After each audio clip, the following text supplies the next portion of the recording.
बोलते हो ना, अपथ्रस्ट भी वेट ही है, it is equal to weight of displaced liquid, weight of displaced liquid. Displaced liquid क्या होती है कि जितना आपने अंदर वॉल्यूम डाला है, जैसे आपने अगर पूरा का पूरा बॉडी अंदर डाल दिया है, तो बॉडी के वॉल्यूम के जितना वॉल्यूम लिक्विड डिस्प्लेस होता है। लिक्विड डिस्प्लेस वो होती है जो लिक्विड यहाँ पे, ये जो लिक्विड की लेवल राइज हो जाती है, तो ये जो है this is called displace liquid. तो यहाँ से यहाँ तक राइज हो गया, दिस इज डिस्प्लेस लिक्विड। सो इस बॉडी की वजह से जो लिक्विड डिस्प्लेस हुआ, उस डिस्प्लेस लिक्विड का जो वेट है that is equal to upthrust. ठीक है, आज मैं ये भी प्रूफ करके दूंगा कि अपथ्रस्ट कैसे होता है equal to weight of displace liquid. But remember first of all these two things are there. ठीक है, सो आगे बढ़ने से पहले कल मैंने एक फॉर्मूला भी डिराइव की थी आर्किमिडीज में, but before I go further, ठीक है, मैं आर्किमिडीज का डेफिनेशन दे देता हूँ। Let's write on the definition of Archimedes principal. Okay, right on. This principle states that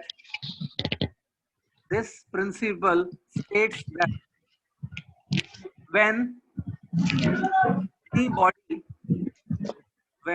any body is partially or completely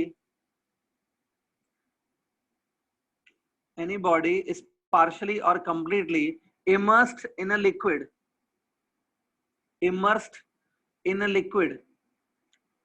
then it displaces the liquid,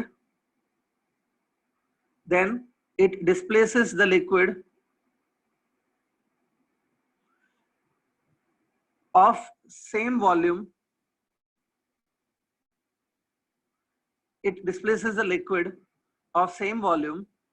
and it experiences upward force। ठीक है, कुछ student बोल रहे हैं कि repeat करो, जितना जितना मैंने अभी तक बताया मैं फिर से रिपीट कर रहा हूँ। ठीक है, ऐसे लिखो, this principle states that when any body is immersed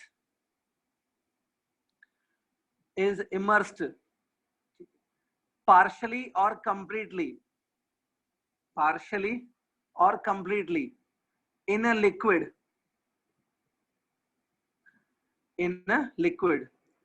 then the liquid immersed in a liquid, then the liquid is displaced,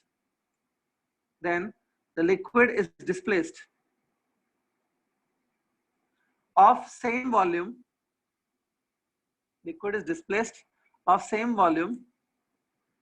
and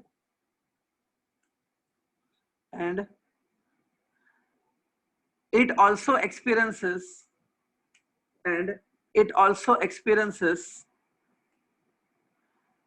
upward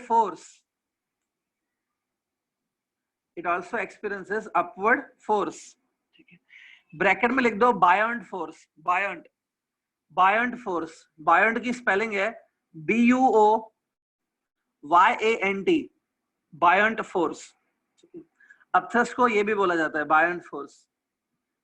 bracket over, which is equal to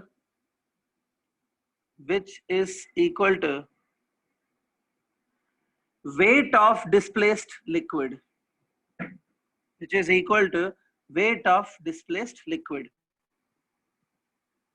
ठीक है, एक बार मैं खाली क्विकली वापस बोल देता हूँ आर्किमिडीज प्रिंसिपल, आप चेक करो आपने बराबर लिखा है कि नहीं। This principle states that whenever any body is partially or completely immersed in a liquid, then it displaces the liquid of same volume, and it also experiences upward force, that is buoyant force, which is equal to weight of displaced liquid।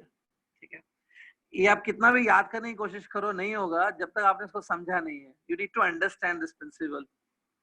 ठीक है, so later on I will prove it that how it is upthrust is equal to weight of displaced liquid, but please ये याद रखो।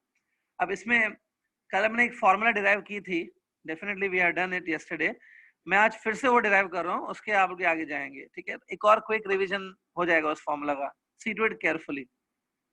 अब देखो सबसे पहले in this formula, ये mg दिख रहा है ना, this mg is a downward force, m is a mass of the body, तो इसको लिखेंगे density of the body into volume of the body into g। अगर ये बॉडी हाफ अंदर है हाफ बाहर है, ठीक है, तो भी इसका मास तो चेंज नहीं होगा ना, मास तो उतना ही रहेगा, भले बॉडी अगर हाफ अंदर है और हाफ बाहर है, मास तो उतना ही रहेगा।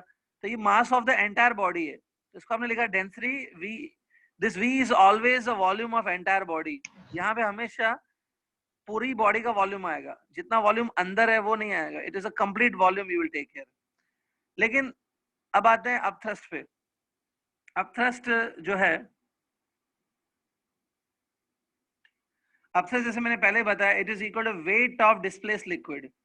तो वेट ऑफ डिस्प्लेस लिक्विड को मैं क्या लिख रहा हूं, I am writing as mass of displace liquid into G. ये हो गया वेट ऑफ डिस्प्लेस लिक्विड। अब ये क्या है, it is mass of displace liquid, जिसको मैं लिख सकता हूं density of the liquid into volume of displace liquid into G. ठीक है, density of liquid into volume of displace liquid into G. ये है मास ऑफ डिस्प्लेस लिक्विड। पूरी लिक्विड नहीं लेनी है, सिर्फ डिस्प्लेस लिक्विड है, तो ये हो गया वॉल्यूम ऑफ डिस्प्लेस लिक्विड। अब जैसे मैंने बताया था, वॉल्यूम ऑफ डिस्प्लेस लिक्विड पता है कितना होता है, जितना इस बॉडी का वॉल्यूम अंदर है, जितना भी इस बॉडी का वॉल्यूम अंदर है, उतना डिस्प्लेस लिक्विड का वॉल्यूम होता है। ठीक है, सो ये जो वॉल्यूम ऑफ डिस्प्लेस लिक्विड है, it is equal to volume inside. मैंने वी इन लिख दिया, वी इन मतलब वॉल्यूम इनसाइड।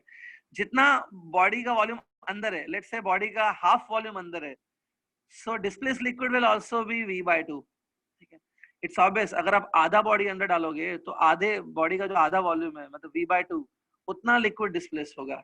ठीक है, तो यार यहाँ पे v in आता है, see the difference between these two.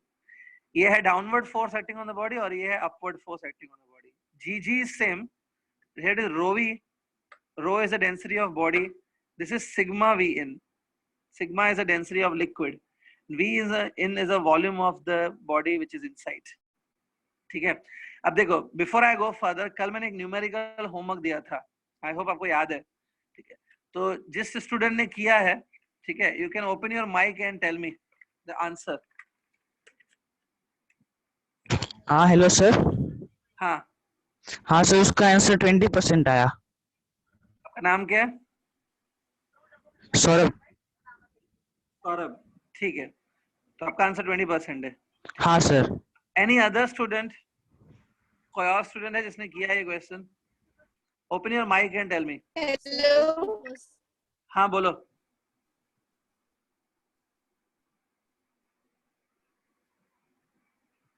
Hello. साहिल बोलो। और आप 20% आया आंसर। कितना है आंसर? 20%? 20%। हाँ ओके ओके, इट्स करेक्ट।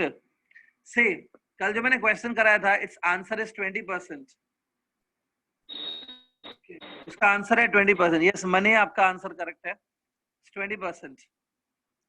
सी, अब जो स्टूडेंट वो क्वेश्चन नहीं कर पाए थे, those who are not able to solve this, ठीक है, आई एम श्योर 50% स्टूडेंट ने ट्राई तक नहीं किया होगा। ओके, आई एम श्योर 50% ने तो देखा ही नहीं होगा, उन्होंने नोटबुक बंद करके रख दिया होगा। You are going on a very wrong path. को बाद में रियलाइज होगा आपने क्या किया है। अब देखो, जिन स्टूडेंट ने ट्राई किया, यस स्नेहा, आपका आंसर करेक्ट है। अब देखो, जिन स्टूडेंट ने ट्राई किया, Rahul, your answer is correct. ठीक है, नाउ लिसन, हाँ, stop messaging now, stop messaging, stop messaging. ठीक है, हाँ, अब देखो, जिन स्टूडेंट ने राइट आंसर किया है, इट्स वेरी गुड, बट जिन स्टूडेंट को, those who tried but not got the answer, उनके लिए मैं कर देता हूँ।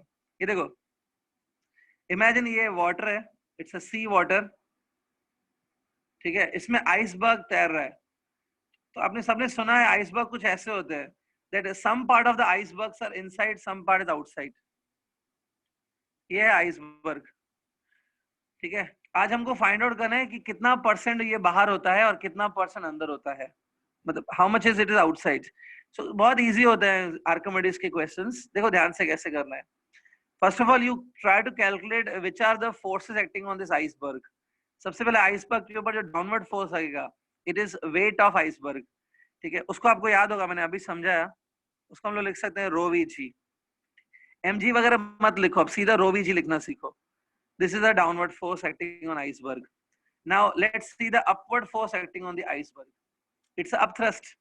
ठीक है, अब देखो जितना वॉल्यूम अंदर है ना, जितना आइसबर्ग का वॉल्यूम अंदर है, उतना ही लिक्विड डिस्प्लेस होता है. तो लेट्स से जितना वॉल्यूम अंदर है ना, it is V1. V1 is a volume inside, और जो टोटल वॉल्यूम है, टोटल वॉल्यूम इज V, जो यहाँ पे आपने लिया है.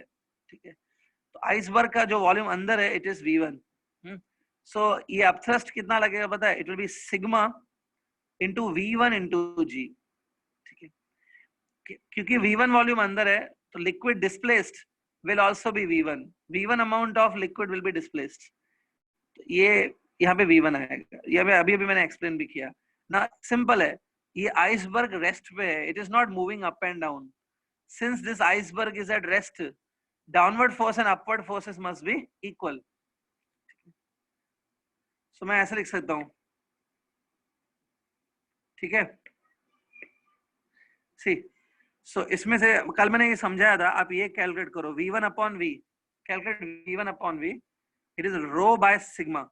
ठीक है, V1 is a volume inside upon V, so it's a fraction of volume inside. ये fraction आपको बताएगा कितना वॉल्यूम अंदर है. If you multiply both sides by 100, it will give you in percentage how much volume is inside. अब याद करो, ये जो रो है ना, in the numerator it is rho. Rho is a symbol for density of body, है ना. यहाँ पे body कौन है? ice है ना. So rho will be the density of ice, which is 800. मैंने आपको दिया था ये. This sigma is the density of liquid. Liquid कौन सी है? Water है ना. Water की density 1000 होता है. मैंने आपको दिया था प्रेशर टॉपिक में. याद करो, मैंने दो चीजों की डेंसिटी बताई थी. Density of water is 1000 in the SI units. Density of water is 1 in the CGS unit.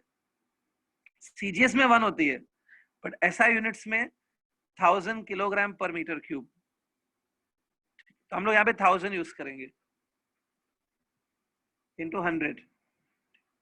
2 get 0 got cancelled. आपका आंसर 80 आ रहा है, 80%. That means 80% is inside. अगर inside 80% है तो बाहर कितना हुआ? 20%. That's why answer is 20%. ठीक है, बहुत ही इजी क्वेश्चन है. आई होप आपने कर लिया. ठीक है, आर्किमिडीज के क्वेश्चन आप ऐसे इजीली सॉल्व कर सकते हो. ओके, ठीक, तो मैं आगे बढ़ रहा हूँ अभी. ठीक है, सी सो कल मैंने ये बताया था कि अगर ये दो टर्म्स होते हैं, एक होता है rho V G, it's a downward force acting on the body, and one is sigma Vg, it's a upward force acting on the body. ठीक है, अगर रो Vg ज्यादा होता है, let's say this is a thing, तो body sink हो जाती है. that you can understand now, it's easy. ठीक है, ये जो पॉइंट्स बता रहा हूँ नोट कर लेना. this is a point in the Archimedes principle only, that body sinks जब डाउनवर्ड फोर्स ज्यादा होगा as compare to upward force. अब देखो Vg कट हो जाएगा, rho will be greater than sigma. Rho क्या है? डेंसिटी ऑफ बॉडी है, more than density of water और लिक्विड. जब बॉडी का डेंसिटी ज्यादा होता है कंपेयर टू लिक्विड और कंपेयर टू वाटर, तब बॉडी यूजुअली सिंक हो जाती है. ठीक है, यूजुअली इट सिंक्स. ठीक है, और अब कुछ स्टूडेंट बोलेंगे सर अगर ये दोनों इक्वल है, rho Vg equal sigma Vg, हालांकि ऐसा होता नहीं है. There is hardly any case like this. ठीक है, क्यों ऐसा नहीं होता है? क्योंकि अगर ऐसा हुआ, so Vg gets cancel, rho equal to sigma. इसका मतलब है बॉडी का अपना density is equal to liquid का डेंसिटी. सॉलिड बॉडी और लिक्विड का डेंसिटी सेम कैसे हो सकता है? ये तभी हो सकता है अगर आपकी जो बॉडी है ना, वो दो तीन चीजों के मिक्सचर से बनी हुई है. तो आपने जो बॉडी ली है उसमें कुछ डेंस मटेरियल है और कुछ लाइट मटेरियल का मिक्सचर है. तो हो सकता है उस बॉडी की एवरेज डेंसिटी लिक्विड के इक्वल हो जाए, ठीक है। अगर ये केस है ना, when density of body and density of liquid is same, तब कुछ ऐसा सिचुएशन होता है। सी, ये लिक्विड है, बॉडी ऐसे होगा, this will B body, body surface पे ही होगा, but it will be just floating होगा, पूरी की पूरी बॉडी अंदर होगी, ठीक है। देखो, जब पूरी बॉडी अंदर होगी, मतलब its entire volume v is inside, तब अपवर्ड फोर्स होगा सिग्मा vg, डाउनवर्ड फोर्स होगा रो vg, vg सेम है और रो इक्वल टू सिग्मा है, तो ये दोनों एक दूसरे को कैंसिल करेंगे और बॉडी इधर का इधर ही रहेगा। इन दिस सिचुएशन बॉडी ऐसा दिखेगा कुछ, ठीक है। ये सिचुएशन में बॉडी सिंक हो जाएगा, इन दिस सिचुएशन बॉडी कुछ ऐसा दिखेगा, ठीक है। और एक लास्ट केस जो मैंने कल बताया था, if rho vg is lesser than sigma vg, ये केस है, sigma vg is upward force, rho vg is a downward force. अगर ऐसा है, अपवर्ड फोर्स इज मोर, तो बॉडी कहाँ जाएगी? ऊपर जाएगी ना, ठीक है। अपने बॉडी को ऐसे देखो, अंदर डाला, this is a body, upward force is more on the body, तो बॉडी कहाँ जाएगी? ऊपर जाएगी। जैसे ही बॉडी ऊपर जाएगी, थोड़ा सा वो बॉडी सरफेस से बाहर आ जाएगी। Now it's complete volume is not inside, it's partially volume is inside, तो ये कम लिक्विड को डिस्प्लेस करेगी। Now it will displace less liquid, तो अपथ्रस्ट भी कम हो जाएगा। अब जब ये ऐसे होगी तो again these two forces become equal, मतलब in the starting upthrust is more, that's why body will go up, the body will come out of the liquid, as it comes out of the liquid upthrust will decrease, and now upthrust and downward force will become equal। ये condition में क्योंकि body rest पे है तो दोनों forces equal हो जाएंगे ना। ये चीजें आपको थोड़ा ध्यान में रखनी होंगी। सी, आप सब कुछ याद नहीं कर सकते, यू नीड टू अंडरस्टैंड, और एज पर प्रॉब्लम हमको आगे बढ़ना रहेगा, ठीक है। आर्किमिडीज एंट्रेंस एग्जाम के पॉइंट ऑफ व्यू से बहुत इंपॉर्टेंट है। There are many questions in the entrance exam which are can be solved on the Archimedes principle, ठीक है। तो जो एंट्रेंस देने वाले हैं जेई या नीट, उनको आर्किमिडीज बहुत अच्छे से क्लियर करना होगा, ठीक है। तो एक काम करते हैं, आर्किमिडीज कंप्लीट हो गया यहाँ पे, let's solve 1 or 2 numericals on the Archimedes more, ठीक है। So I am dictating the question, please write down question.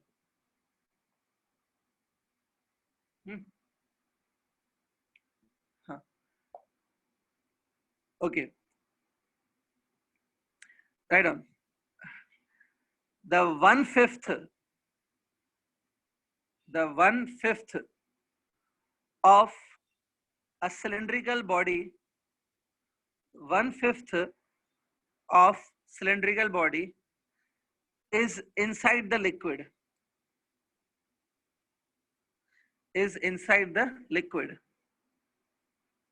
while floating,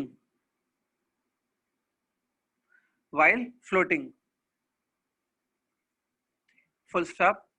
If density of the body is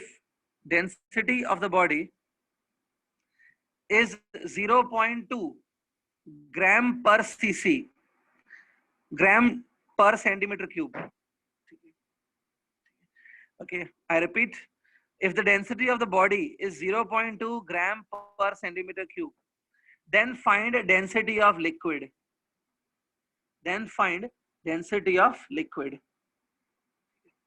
ये क्वेश्चन मैंने दे दिया, definitely I will solve it for you, but जिनको लगता है कि हाँ सर हम लोग खुद ही करेंगे, I am giving you 1 minute time, try on your own.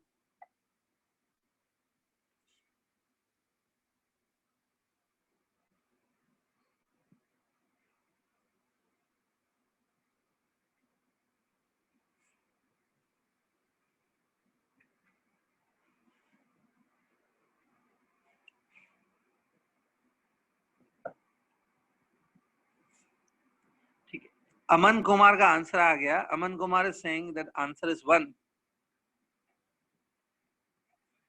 या 1 gram per cc। Ashutosh is saying answer is 1, ठीक है। आंसर करेक्ट है या नहीं वो मैं बताता हूँ, but you try on your own. Yeah, Shreyansh is saying 1. It's correct. कुछ स्टूडेंट के नाम मैं नहीं ले पा रहा हूँ, मैं मिस कर रहा हूँ नाम बीच बीच में, ठीक है. Yeah, Simriti Singh is correct. 1 is the answer. ठीक है. Okay. Now look here. आप सबने क्वेश्चन पढ़ लिया है ना? क्वेश्चन में क्लियरली लिखा है कि 1/5 of the volume is inside. अंदर जो वॉल्यूम है ना लिक्विड का, बॉडी का जो बॉडी का जो वॉल्यूम अंदर है वो 1/5 है. See, this is a liquid. Let's say body कुछ ऐसा है.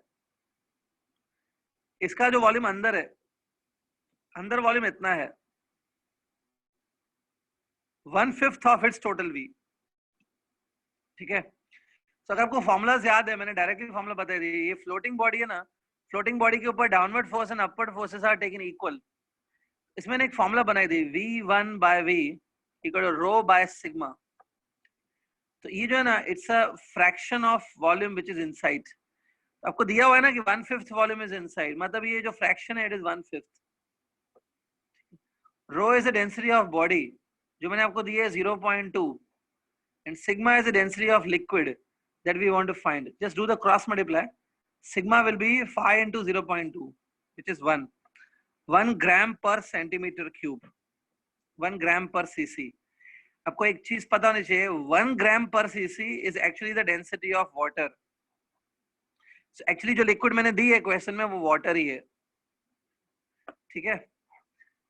So अगर वाटर लेंगे और उसमें वाटर का डेंसिटी 1 है, ठीक है, बॉडी का डेंसिटी 0.2 है, मतलब बॉडी का डेंसिटी कम है, वाटर का डेंसिटी ज्यादा है.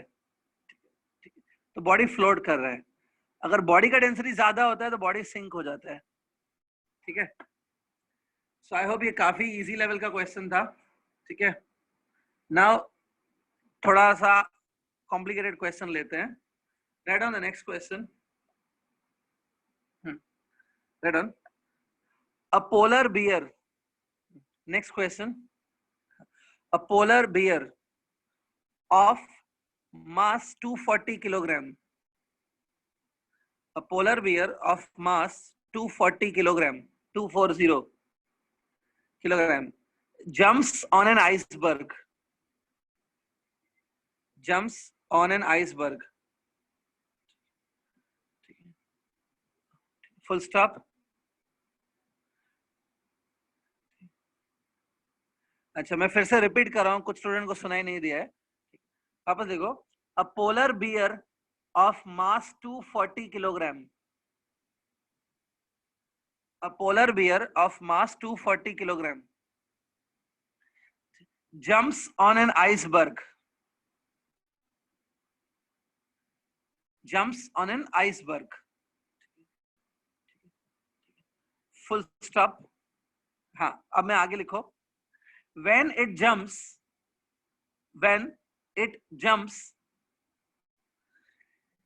it is sufficient. When it jumps, it is sufficient to just sink the iceberg. It is sufficient to just sink iceberg. Full stop. What is the mass of iceberg? What is the mass of iceberg? ठीक है. आपको दो चीजें given है, write down bracket में given है दो चीजें. Density of ice is 0.9 gram per cc. Density of ice is 0.9 gram per cc, and density of sea water, density of sea water is 1.02 gram per cc, gram per centimetre cube. तो ice की जो density है वो 0.9 है, और जो सी water है, समंदर का जो पानी है, सी वाटर की डेंसिटी है 1.02. ठीक है. ये थोड़ा सा डिफिकल्ट लेवल का क्वेश्चन है, नॉट दैट डिफिकल्ट, हम लोग कर सकते हैं इजीली. ठीक है. आप खाली क्वेश्चन रीड करो, then I am drawing one diagram to have a visualization.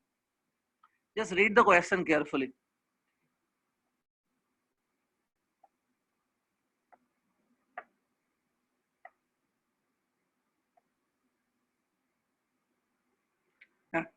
Now look at it. I hope आपने क्वेश्चन रीड कर लिया है. Look at it. This is suppose water, sea water. इसमें आइसबर्ग फ्लोट हो रहा है, ठीक है. Iceberg is floating. Let's say this is iceberg,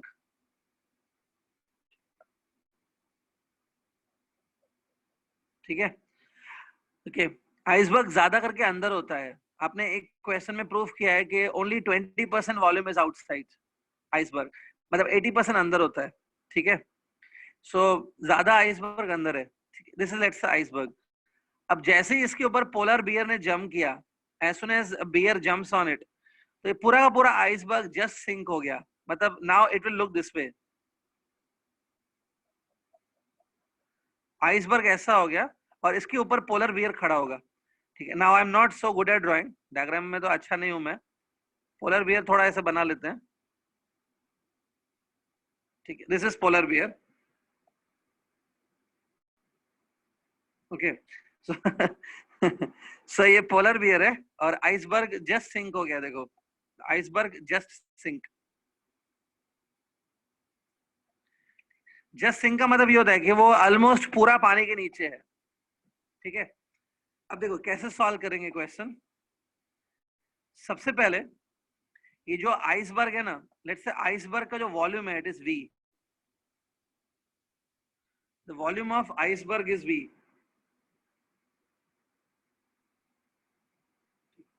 अब देखो अभी किसी स्टूडेंट ने आंसर दिया, please type again and tell me. वापस आप टाइप करके भेजो. Just 1 second. Sir, 9 into 100 upon 10.2. देखो आप आंसर बताओ. 88% है. हाँ, कितना? 88%. आपका नाम क्या है बेटा? सृष्टि. दृष्टि, आपको मास ऑफ आइसबर्ग निकालना है. आप मास परसेंटेज में निकाल रहे हो. मेरे ख्याल से मास किलोग्राम में होता है. परसेंटेज. मयूरी करके एक स्टूडेंट है, मयूर का आंसर बिल्कुल करेक्ट है. Mayuri, your answer is correct. अब देखो बाकी स्टूडेंट प्लीज देखो जल्दी यहाँ पे.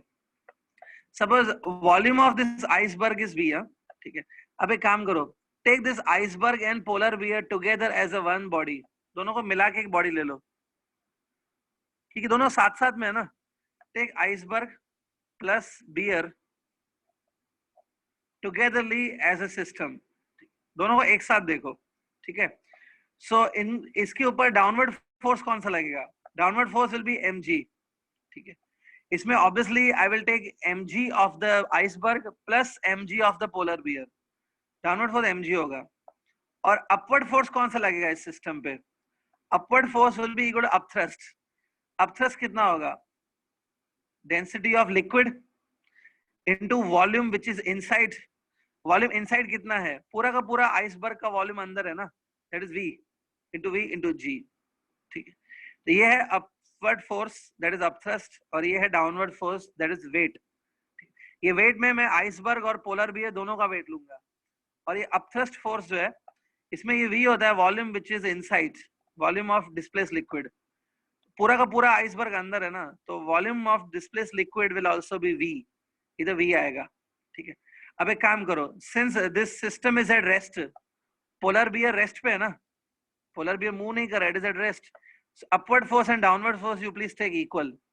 Take upward and downward force equal, that is mg equals to sigma vg, ठीक है.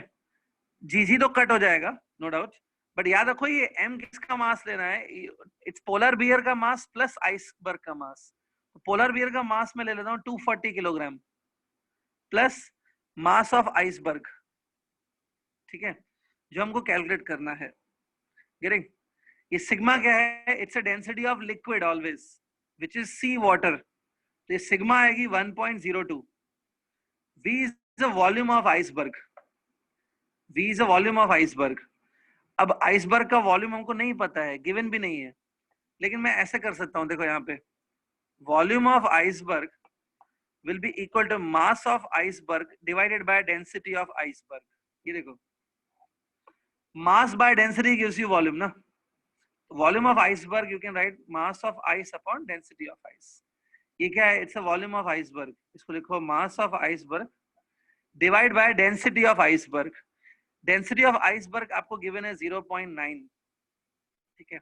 अब देखो एक चीज ध्यान में रखना, ये जो मास आपने पुट किया ये 240 किलोग्राम इट इज, मतलब ये एसआई यूनिट्स में आप यूज कर रहे हो, ये यूजिंग एसआई यूनिट्स, बट ये जो डेंसिटी आपने डाली 1.02 एंड 0.9 ये ग्राम पर सीसी में है, दीस डेंसिटीज आर इन सीजीएस, ठीक है। बट यहाँ पे हमें कन्वर्ट करने की नीड नहीं है, क्योंकि unit of 1.02 and the unit of 0.9 will get cancel with each other, इन दोनों के यूनिट आपस में कैंसिल हो जाएंगे, तो हम लोग बच गए, करने की जरूरत नहीं है कन्वर्ट। अगर यूनिट कैंसिल नहीं हो रहे हैं तो you need to convert CGS to SI, ठीक है, यहाँ पे नीड नहीं है। I hope it is clear. So now इसको थोड़ा सा सॉल्व करेंगे। It is like 10.2 upon 9 into mass of ice equals to mass of ice plus 240. So anybody can solve this calculation now. इस m को यहाँ shift करो, थोड़ा solve करो और इसमें से please m find out करो. m is the mass of iceberg. Now please finish this question.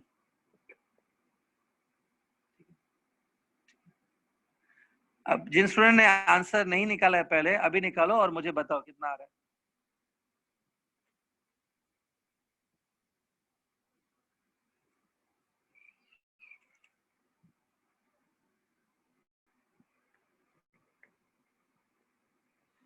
Mayuri आप बोल रहे हो 90 डिवाइड बाय 12, 90 डिवाइड बाय 12 और 90 into 12?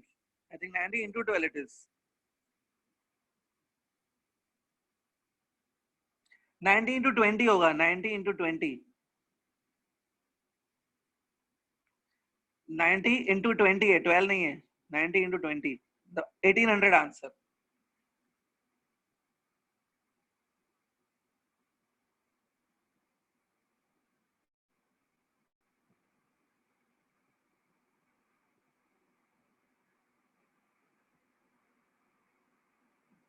Yeah, those who are solving, it's easy calculation, इतना hard नहीं है calculation, कर लो। आंसर है क्या आ रहा है स्टूडेंट्स बताओ। वेदांत सुरलकर का आंसर रॉन्ग आ रहा है।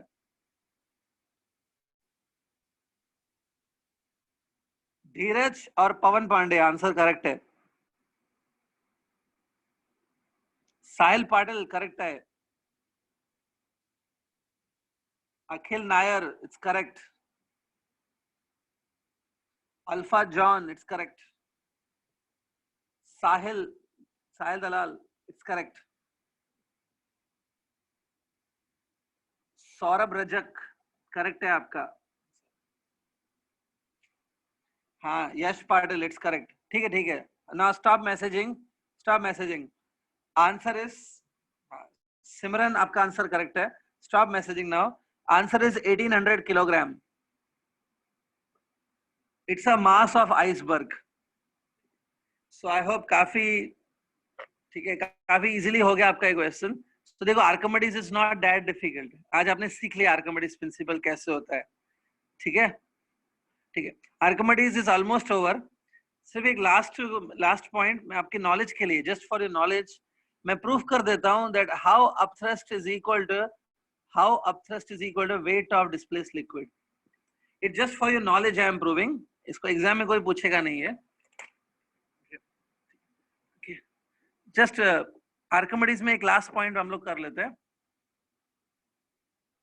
Let's prove that how this upthrust that we are discussing, how this upthrust is equal to weight of displaced liquid. Okay. Let's see, अगर कोई एग्जाम में अगर आपको कोई पूछ ले कि कैसे upthrust equal to weight of displaced liquid होता है, what's the proof of this point, मैं अब बता देता हूँ। Look here. Imagine this is container. इसमें लिक्विड है। The density of the liquid is suppose sigma. ठीक है। अब इसमें सपोज हमने एक सिलेंड्रिकल बॉडी डाल दिया। For the proof I am taking a simple object cylinder. ये देखो ये हमने सिलेंडर ले लिया। ठीक है, इस सिलेंडर की जो बॉटम की एरिया है, the bottom area of cylinder is let's say A is the area of circular faces circular faces की एरिया ए है, ठीक है। ओके, नाउ आपको पता है यहाँ पे let's say the height of this cylinder is h, height of this cylinder is h, ठीक है।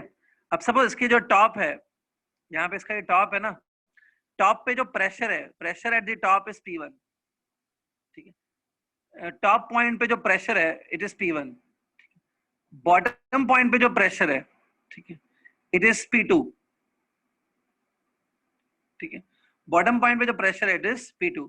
आपको याद होगा as you go deeper into the liquid pressure increases, ठीक है, as you go deeper pressure increases, P2 must be greater than P1, right, ठीक है।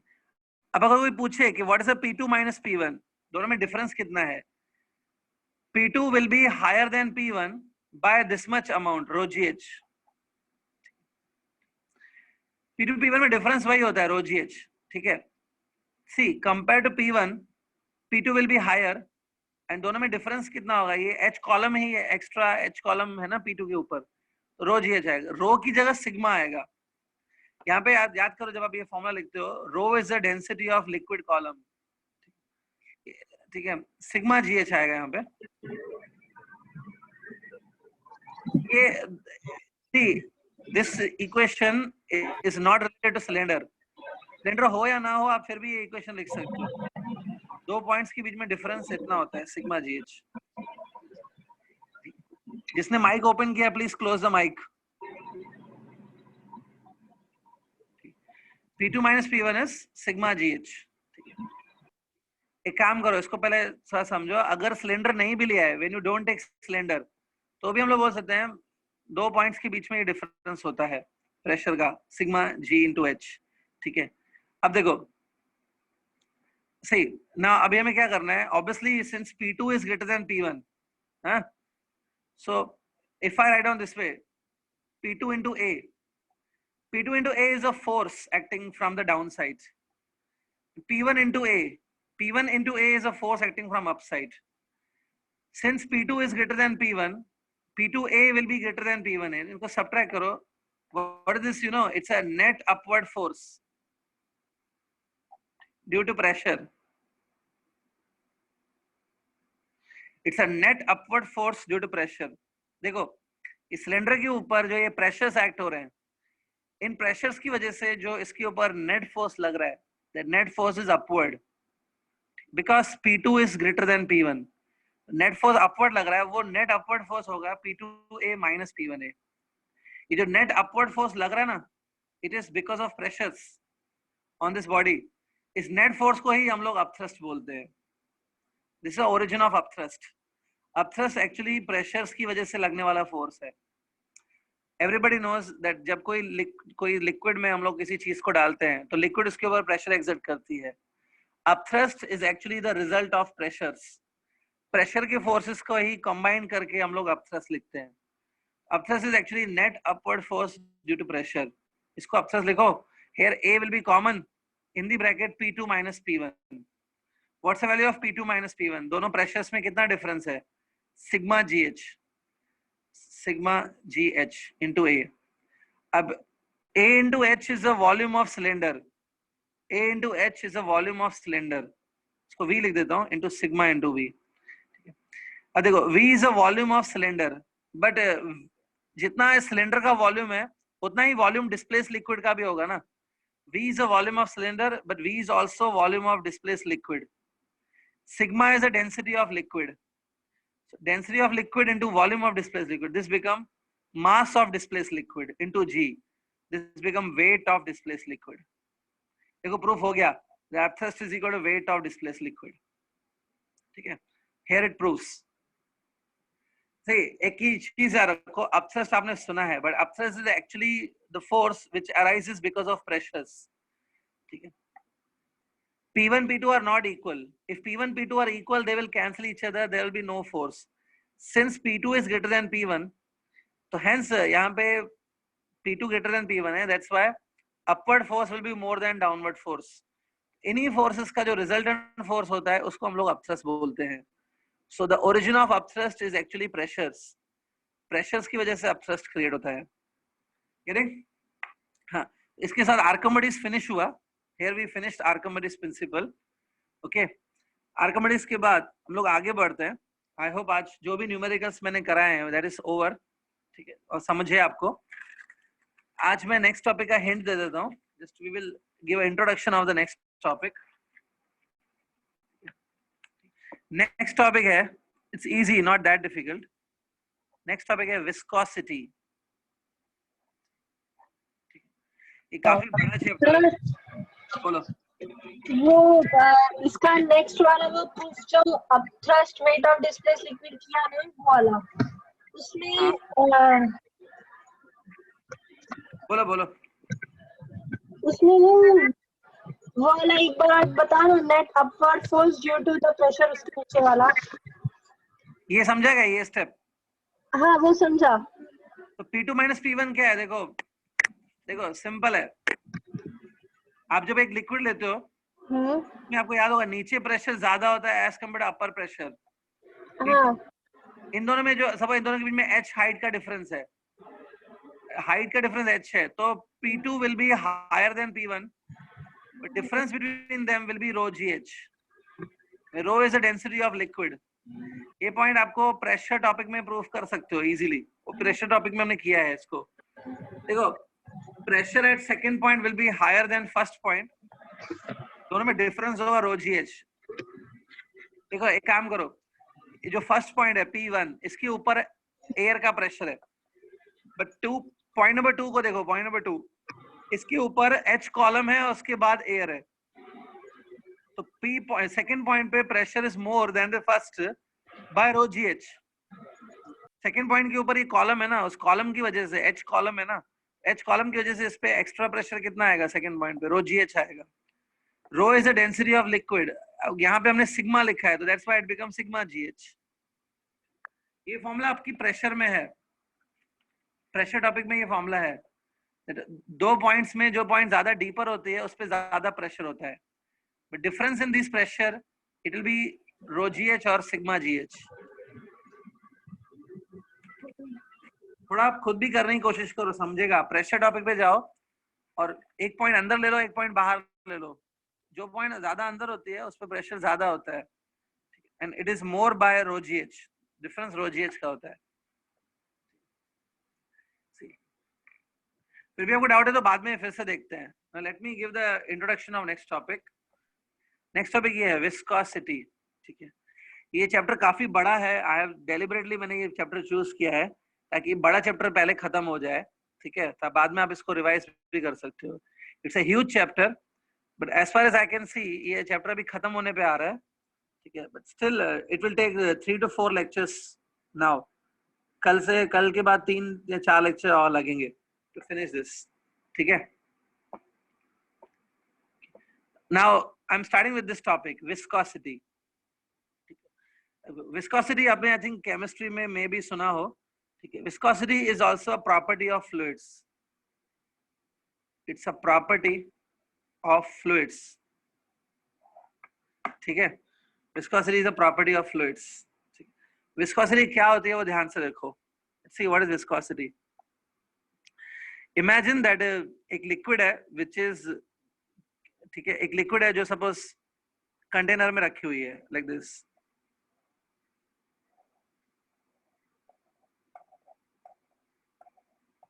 See, it's a liquid in a container. ठीक है, हम लोग अज्यूम करते हैं कि जो लिक्विड है ना वो लेयर्स की बनी हुई है. It is made by layers. See, let's divide the liquid into layers. ये देखो,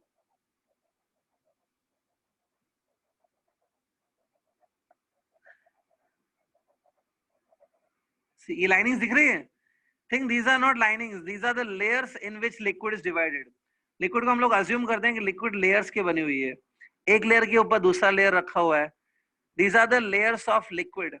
Liquid ऐसे लेयर के फॉर्मेट में है, एक एक के ऊपर एक एक लेयर रखा हुआ है. ठीक है, अब होता क्या है कि सपोज ऐसे फॉर्म में लिक्विड है. अब होता क्या है कि सपोज आपने इस लिक्विड के ऊपर कुछ फोर्स लगाया टू मूव दिस. सपोज आपने इस लिक्विड के ऊपर कुछ फोर्स लगाया so that the liquid starts moving. So obviously if you apply external unbalanced force on a liquid, force लगाएंगे तो लिक्विड चलना शुरू करेगी आगे, लिक्विड के लेयर मूव करना शुरू करेंगे। बट ऐसे देखा जाता है when this layer starts moving, let's say in layers ने मूव करना चालू किया, तो ऐसे देखा जाता है कि जो सबसे बॉटम का लेयर है, the bottom most layer, the bottom most layer is in contact with the ground ना, ठीक है, ग्राउंड तो रेस्ट पे है, द बॉटम, जो बॉटम है इस कंटेनर का या बॉटम है जो भी, बॉटम तो रेस्ट पे है ना। तो इसके बाद है जो बॉटम लेयर है, bottom layer is in contact with the ground ना, बॉटम लेयर भी रेस्ट पे रहता है, bottom layer never moves, I can say velocity of the bottom most layer is 0, ठीक है। तो बॉटम का लेयर नहीं मूव करता है। अब go with the second last layer, bottom के बाद जो फर्स्ट लेयर है, दैट इज सेकंड लास्ट जो लेयर है, सेकंड लास्ट लेयर, उसको देखो, ठीक है, वो मूव करेगा, ठीक है, इट विल मूव। बट जो बॉटम लेयर है वो रेस्ट पे है, उसके ऊपर वाला लेयर मूव कर रहा है, ठीक है। इमेजिन करना होगा ये चीज, ठीक है। किसी स्टूडेंट ने डाउट पूछा है कुछ, तो आई मिस दैट डाउट, आप माइक ओपन करके पूछो क्या पूछना है। Sir hello sir. हाँ बोलो। सर वो जो लेयर आपने बोला था ना, जब क्या ऊपर वाला मूव करता है बट नीचे वाला मूव नहीं करेगा, जो सबसे नीचे वाला लेयर है which is in contact with the ground, वो मूव नहीं करेगा क्योंकि वो उसको ग्राउंड उसको होल्ड करके रखता है। सर वो हम देख कैसे सकते हैं प्रैक्टिकली? अच्छा आपको देखना है, ठीक है। अब अगर आप यूजुअली कोई टीचर को बोलोगे ऐसे, वो बोलेंगे नहीं आप नहीं देख सकते वगैरह, बट इट इज, मैं ये चीजें ऑब्जर्व करता रहता हूँ अपने आसपास, तो मैंने एक एग्जाम्पल ढूंढा है इसका भी। एक बात बताओ, सपोज आपने पानी का एक ग्लास भर के लिया, steel glass filled with water, उसको आप स्पिल कर दो, पानी नीचे गिरने लगेगा, ठीक है, पानी मूव करने लगेगा ग्लास के अंदर, लेकिन आपने देखा होगा पूरा पानी गिर जाएगा कि स्टील की ग्लास पे एक लेयर ऑफ वाटर रहेगा। सर ऑफ कोर्स लेयर रहेगा वो तो। हाँ वो लेयर क्यों रहेगा, वो क्यों नहीं स्पिल हो गया, वो क्यों नहीं बह गया, सरफेस क्योंकि इट फ्रिक्शन इज की इन वजह contact with steel glass, it is in contact with steel glass, तो वो वेलोसिटी उसकी 0 रहती है, वो मूव नहीं करता है, स्टील उसको होल्ड करके रखता है। गेटिंग? से। Yes sir. हाँ तो देखो ऑल द स्टूडेंट्स प्लीज यहाँ पे ध्यान से देखना, जो सबसे नीचे का लेयर है ना, remember it will be in with a velocity 0, उसकी वेलोसिटी सबसे कम होती है सबसे नीचे वाले लेयर की, its velocity 0, it remains at rest. अब उसके ऊपर वाले लेयर मूव कर रहे हैं, the upper layers are moving no doubt, लेकिन नीचे वाला लेयर 0 पे है। इतना क्लियर हुआ? आगे बढ़ते हैं। अब इमेजिन करो, ये देखो, this is a lower most layer, इसकी वेलोसिटी 0 है। अब इसके ऊपर का जो लेयर है, इसके ऊपर वो लेयर मूव कर रहा है, ठीक है। सो पता है इन दोनों के बीच में फ्रिक्शन ऑकर होगा, फ्रिक्शन, एक लेयर मूव नहीं कर रहा है, दूसरा लेयर मूव कर रहा है, so there will be friction between them, ठीक है। ये मेरे हाथ को ध्यान से देखो, this is one layer, this my second hand is a second layer, ये तो ऐसे मूव कर रहा है, तो ऑब्वियसली दोनों के बीच में क्या होगा, फ्रिक्शन होगा। सो क्या होगा, the friction will act on the upper layer, ठीक है, it's a friction between two layers will act, ठीक है। अब फ्रिक्शन का डायरेक्शन कैसे होगा, सपोज ये लेयर लेफ्ट की तरफ मूव कर रहा है, it is moving towards left, friction इसके ऊपर ऐसे राइट साइड एक्ट होगा, this is force of friction, ठीक है। लेकिन इस फोर्स ऑफ फ्रिक्शन को हम लोग बोलते हैं viscous force, it's a friction force, but it is not a friction between solid, it's a friction between two layers of liquid, तो लिक्विड के केसेस में इसको हम लोग विस्कस बोलते हैं, but it is a kind of a friction only. अब देखो इस फ्रिक्शन की वजह से पता है क्या होगा, ये जो लेयर है ना, the layer which is moving, वो थोड़ा स्लो डाउन हो जाएगा, इट विल स्लो डाउन। अब इसके ऊपर जो लेयर है, the which is a third last layer, ठीक है, ये लेयर की स्पीड अलग है और ये लेयर की स्पीड अलग है, ठीक है। सपोज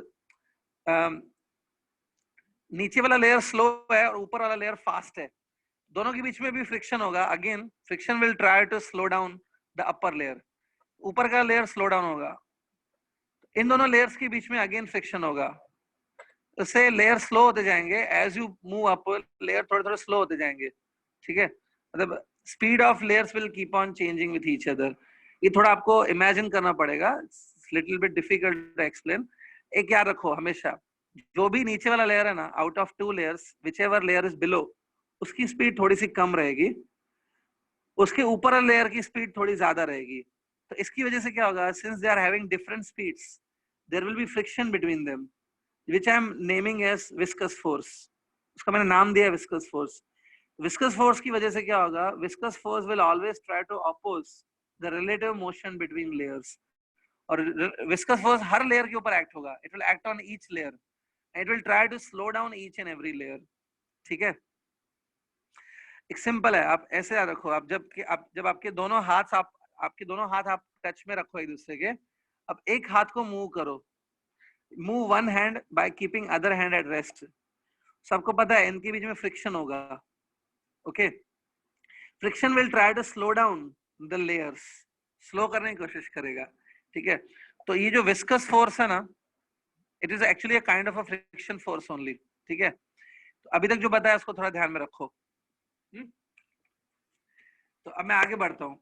तो इसी फ्रिक्शन की वजह से, because of this friction force, liquid के जो लेयर्स है ना, उनकी स्पीड कम कम होती जाएगी, ठीक है। तो होता क्या है, देखो, this is let's say bottom most layer, it's velocity 0। अब मैं एक करेक्ट डायग्राम बना रहा हूँ, इसको ध्यान से देखना। This is suppose second last layer, it will have some velocity. ये उसके ऊपर का लेयर है, it will have some more velocity. उसके ऊपर जो लेयर है उसकी वेलोसिटी और ज्यादा होगी। Suppose these arrows are denoting the velocities. उसके ऊपर जो लेयर है उसकी वेलोसिटी और ज्यादा होगी, उसके ऊपर जो लेयर है उसकी वेलोसिटी और भी ज्यादा होगी। It is like this, see this diagram. ये जो सबसे बॉटम का लेयर है इसकी वेलोसिटी 0 है, that's why I am not giving any arrow, मतलब ये मूव ही नहीं कर रहा है। And as you go up, velocity of the layers is going on increasing, ठीक है। अगर फ्रिक्शन नहीं होता, let's say friction is not there between 2 layers, तो ये सारे जो ऊपर वाले लेयर्स है ना, इन सबकी स्पीड इक्वल होती, all of them would have same speed. ये फ्रिक्शन है जिसकी वजह से क्या हुआ, नीचे वाले लेयर ने ऊपर वाले लेयर को स्लो किया, फिर इस लेयर ने ऊपर वाले लेयर को और स्लो किया, and this way the speed goes on reducing, ठीक है। तो सबसे ज्यादा स्पीड सबसे ऊपर वाले लेयर की होगी, the top most layer will have a highest speed out of this, ठीक है। ये कब होता है, ऐसा सिचुएशन कब आता है, when you are having a liquid, you push the liquid, you apply force on a liquid to move it, the liquid start moving, but the lowermost layer of the liquid doesn't move because it is in contact with the ground, ठीक है। तो ऐसा होता है, getting this way liquid moves। so इसमें देखो, these are the layers of the liquid, जो मैंने लाइनिंग्स बनाई है, these are the layers of the liquid। हर एक लेयर के ऊपर फ्रिक्शन फोर्स ऐसे एक्ट होगा, like this, like this। I hope आपने 11th स्टैंडर्ड में फ्रिक्शन पढ़ा है। Friction always try to oppose the relative motion between two bodies. यहाँ पे भी हर लेयर की स्पीड अलग अलग है एक दूसरे से, फ्रिक्शन ऐसे एक्ट होगा, this will be friction, it will try to oppose the motion of these layers, relative motion of these layers. ये फ्रिक्शन क्या ट्राई करेगा, फ्रिक्शन ट्राई करेगा इन सारे लेयर्स को स्टॉप करने की, बिकॉज अगर सारे लेयर स्टॉप हो गए, मतलब सबकी स्पीड एक जैसी हो गई, तो देन फ्रिक्शन विल डिसअपीयर, ठीक है। So this force is called as viscous force, ठीक है। विस्कस फोर्स का, विस्कोसिटी का डेफिनेशन मैं देता हूं अभी, but first understand these forces are known as viscous forces. अब होता क्या है, ये जो फोर्सेस है ना, किसी लिक्विड में ये फोर्सेस ज्यादा बनते हैं और किसी और लिक्विड में ये फोर्सेस कम बनते हैं अंडर सेम सिचुएशन। मतलब जैसा आपने एक लिक्विड के साथ किया है, वैसे ही सेम कंडीशंस आप दूसरे लिक्विड के साथ रखो, लेकिन कुछ लिक्विड्स में ये फोर्सेस ज्यादा बनते हैं और कुछ लिक्विड्स की प्रॉपर्टी है उसमें ये फोर्सेस कम बनते हैं। Obviously the liquid in which these forces are more, that is called viscous liquid, उसको विस्कस लिक्विड बोलते हैं। और जिस लिक्विड में ये फोर्सेस कम बनते हैं, मतलब वो लिक्विड कम ऑपोज करती है लेयर्स के मूवमेंट को, तो उस लिक्विड को बोलते हैं नॉन विस्कस लिक्विड, ठीक है। You might have heard that water is less viscous than honey, water is less viscous than blood, blood is more viscous, honey is more viscous, honey is more viscous liquid than the water, blood is also more viscous, oil is also more viscous, These are the examples of these are the examples of viscous liquid. हाँ, अब कोई student बोल रहा है कि हनी सबसे ज्यादा viscous है, या इन तीनों में इसमें अगर कंपेयर करूं तो Honey has a most viscosity, Honey का विस्कोसिटी सबसे ज्यादा होता है, ठीक है, गेटिंग। लेकिन अब एक एग्जांपल लो, हनी जितना विस्कस है उतना ज्यादा विस्कस वाटर नहीं होता है, वाटर इज लेस विस्कस, ठीक है। सो एग्जांपल्स भी मैंने बता दिए। Okay, now before I proceed I am giving you the definition of viscosity, note it down. Okay, write down definition of viscosity.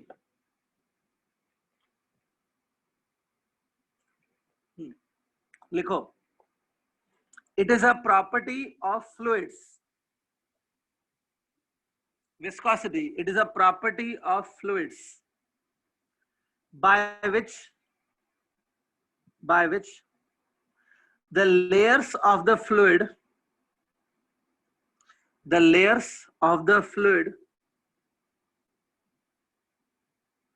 exert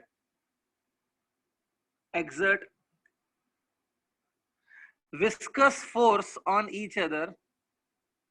Layers of the fluid exert viscous force on each other to oppose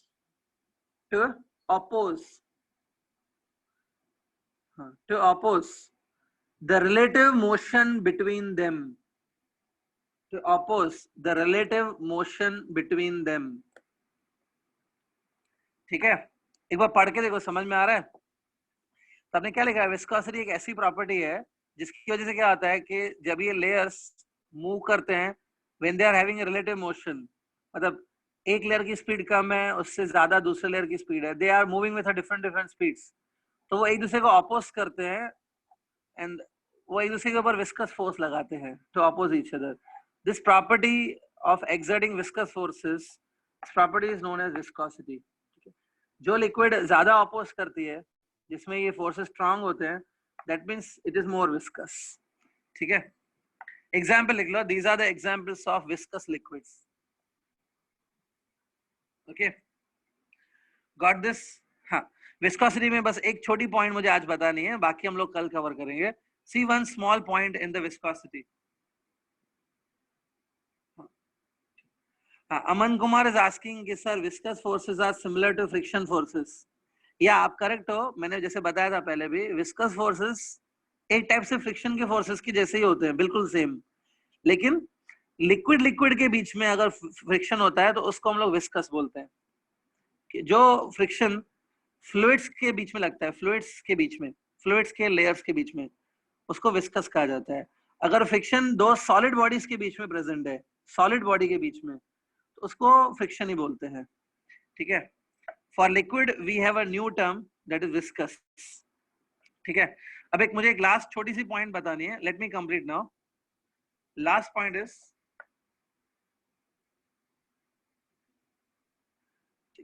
हाँ, let me complete then I will clear your doubts. Last एक छोटा point है, velocity gradient. Velocity gradient, ठीक है, velocity gradient क्या होता है? देखो, सी दिस डायग्राम. ठीक है, इसमें as you move upwards the layers speed will go on increasing. जैसे आप ऊपर जाओगे ना, compare to the lower layer, upper layer will have a more speed, तो स्पीड बढ़ती जा रही है. ठीक है, अब इसमें देखो, सपोज बॉटम से at a distance of x, bottom से at a distance of x, I have one layer at a distance of x. The velocity of this layer is, let's say, v. So bottom से x distance पर एक layer है जिसकी velocity v है. अब आगे देखो, bottom से थोड़ा और ऊपर गए हम लोग, bottom से थोड़ा और ऊपर गए. Let's say we go to the distance x plus dx. ये मैंने लिखा है x plus dx. ठीक है, बॉटम से at a distance of x plus dx. Let's say यहाँ पे वेलोसिटी है v plus dv, v plus dv. ठीक है, ध्यान से देखो. So at a distance of x velocity is v, at a distance of x plus dx velocity is v plus dv. ठीक है, इसका मतलब क्या पता है? इसका मतलब है velocity change bye dv in the distance of dx. As you move up by the distance dx, velocity change by dv. ठीक है, so velocity change कितना हुआ? Velocity change by dv, और कितने डिस्टेंस में वो चेंज हुआ? In the distance of dx. ठीक है, देखो ऐसे भी आप कर सकते हो, पिकअप एनी टू लेयर्स, कोई भी दो लेयर ले लो, उन दोनों लेयर्स के बीच में जो डिस्टेंस है, that distance is dx. Okay, और उन दोनों लेयर्स के बीच में जो वेलोसिटी का डिफरेंस है, वेलोसिटी का जो डिफरेंस है, that is dv. dv is the velocity difference between two layers and dx is the distance between two layers. ठीक है, इन दोनों को डिवाइड करो, इस रेशियो को बोलते हैं वेलोसिटी ग्रेडियंट. ठीक है, आज मैं इसको एक्सप्लेन नहीं कर रहा हूँ कि क्या है, क्यों है. Today I just told you the method to find it out. कल हम लोग इसको डिस्कस करेंगे कि क्या होता है exactly. Tomorrow will discuss on it. But what is velocity gradient?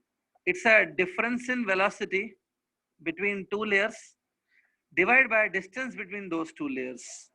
ठीक है, हाँ, it's a difference in velocity divide by distance. आज यहाँ तक कर लेते हैं. टुमारो हम लोग will discuss more about viscosity. कल थोड़ा और विस्कोसिटी को डिस्कस करेंगे. ठीक है, अभी कुछ डाउट है तो जल्दी पूछ लो. Ask fast if any doubt is there. Open your mic and ask.